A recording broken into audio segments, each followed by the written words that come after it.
Back in the 90s, Sega was a massive up-and-coming video game company, with their unique advertising and massively popular mascot, Sonic the Hedgehog, and for years it seemed like Sonic could do no wrong.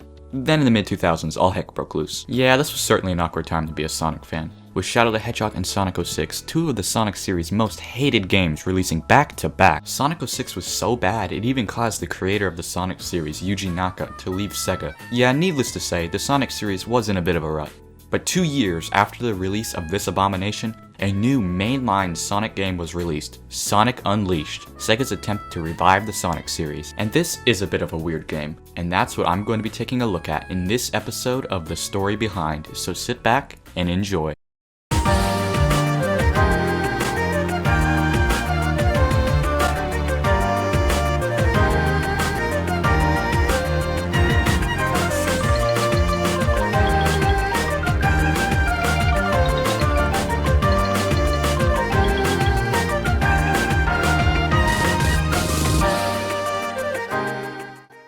When this game first released, it was given kinda mixed reception, but over time, people have started to warm up to it. The game begins with Sonic infiltrating a fleet of Eggman warships. Also, let's just ignore the fact that Sonic is breathing in space. But back on track. Eggman appears in a new mech and fights Sonic. Sonic goes super, Eggman realizes he's screwed and makes a run for it. Super Sonic eventually catches up to Eggman in his control room and falls for Eggman's trap. The trap extracts the chaos energy out of Sonic. And wait a minute, can we get a replay on that last? Getting back to the point though, Eggman then uses the extracted chaos energy to awaken Dark Gaia, but in the process of doing this, Sonic is turned into a werehog. I still don't understand how this would work. Wouldn't extracting the chaos emeralds out of Super Sonic just turn him back into regular Sonic? But whatever, I won't question it. Eggman then tosses Sonic and the chaos emeralds to their doom.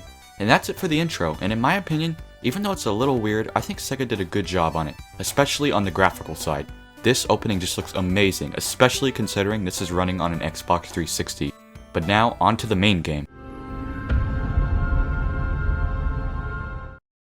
Sonic somehow survives falling to his doom after being thrown out by Eggman. Upon awakening, he finds and befriends Chip, the Light Gaia. The game's first stage begins next in Apatos, and this is a pretty good stage. It takes advantage of the new boost mechanic that was featured heavily in Sonic Rush, and that's something I really love about this game. The stages take advantage of Sonic's boosting ability very well, especially some of the later stages like Chun-An. Going back to the story, Sonic's main goal is to find all the Gaia temples needed to restore all 7 Chaos Emeralds. Along the way, Sonic meets up with Tails, who tells him about a professor who knows a lot about why the Earth shattered. Tails tells Sonic that Professor Pickle lives in Spagonia, which I'm assuming is the Sonic World's version of Spain. But anyway, once traveling to Spagonia, Sonic and Co. learn that the professor has been kidnapped by Eggman, and goes to rescue him. After rescuing the professor, Sonic is told the key to restoring the shattered planet is to restore all 7 Chaos Emeralds at various temples around the world. The first temple Sonic finds after defeating Eggman in Missouri. And going to another point, I love how this game's locations are so beautiful and diverse. Throughout the game, Sonic will traverse the deserts of Missouri, run through the bustling cities of Spagonia, brave the Arctic tundra, or explore the jungles of Atabat. The Japanese title for this game, Sonic World Adventure, truly does an amazing job of summing up what this game is all about.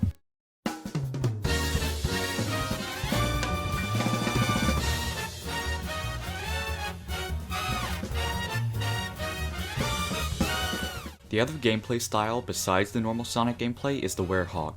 While normal Sonic is a lot about fast-paced action platforming, Sonic the Werehog has more of a beat-em-up style of gameplay.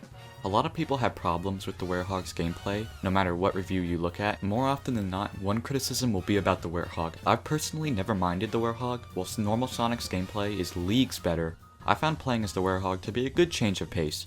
Some levels make really good use of Sonic the Werehog's newly gained abilities, especially the bosses, which is a very good topic to talk about actually. The bosses for this game, in my opinion, are some of the best the series has to offer. Like the very first boss in the game, the Egg Beetle, does a great job of introducing the player to using the boost. Other standout bosses include the Dark Moray, which is a really cool boss where you have to break the pipes so he will drop his shield so you can hit him, or the Dark Gaia Phoenix, where you have to throw barrels of water at him so his fire shield will evaporate. And it's not just these 3 bosses, there are many other unique and interesting bosses this game has to offer. Going back to the final parts to the story, Sonic and Chip land in Eggman Land searching for the last temple, and oh boy, this is a brutal stage. For most people, this stage can take up to a half hour to complete. Not only that, but this is the only stage in the game where you have to play as both normal Sonic and Werehog Sonic. I won't deny though, I kinda miss stages like this in Sonic games. This stage truly puts to test all of the skills you've learned throughout the game, whereas more modern games like Sonic Forces have pretty lackluster final stages.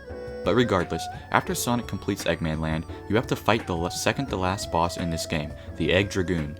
Now this is an amazing boss, everything ranging from your surroundings to the music that sets up the atmosphere for this fight perfectly. I mean, throughout the fight, Sonic is literally falling into the center of the earth.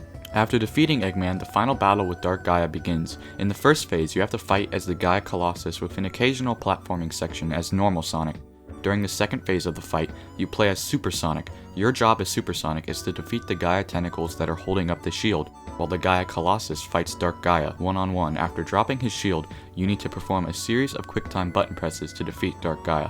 My only complaint with this boss is how drastically different he is in the HD versions of the game, as opposed to the PS2 and Wii versions. In the Wii version, Phase 1 of the fight remains sort of the same. You still fight as the Gaia Colossus with some occasional Sonic platforming, but then everything goes wrong in Phase 2. Just look at this, it's not even close to what the HD version looks like. All you do in this fight is have Super Sonic fly into each of Dark Gaia's eyes and dodge his slash attacks. Now, in its defense, I've played the Wii version's final boss, and it is still pretty fun, but it's still nowhere near as good as the HD version's final boss. And that's about it. Now I know I've only really scratched the surface of Sonic Unleashed, but to be fair, this is a pretty big game with lots of unlockable items and trophies. And to be honest, I think this may very well be my favorite Sonic game, partially because it was the first home console game I ever played. But even without that fact, the HD versions of this game hold up pretty well to this day. So whether you love it or hate it, Sonic Unleashed is a great game with a couple speed bumps along the way, but is totally deserving of being the fan favorite Sonic game that it is. And with that, thank you for watching, and I'll see you in the next video.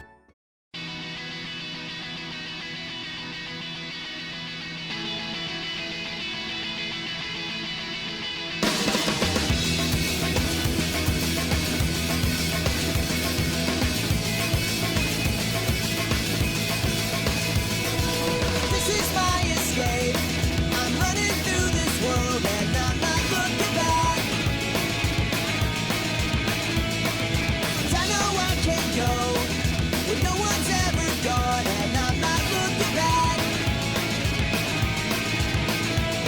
But how will I